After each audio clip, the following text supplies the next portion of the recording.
Israel launched a regional war. Gaza, Syria, Lebanon all silence, but only one country fired back, Iran. In just 3 days, Israel flattened targets in Gaza, assassinated commanders in Syria, bombed Hezbollah outposts in Lebanon, and hit Iranian supply lines in Iraq. The region went silent, paralyzed by Israeli strikes and Western pressure, but in Tehran the silence was strategic. Iran moved its uranium, hid its defense systems, and when Israel struck Qom and Isfahan, Iran responded with Khorramshahr 4 Mervis, Shahed drones, and hypersonic warnings. Iron Dome cracked, Israeli airfields darkened, Dimona felt the tremor. Iran fought alone yet somehow managed to shift the global narrative.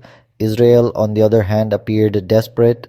America seemed trapped in a corner, and then the IAEA stepped in to confirm no nuclear damage, no leak, and absolutely no victory for the attackers.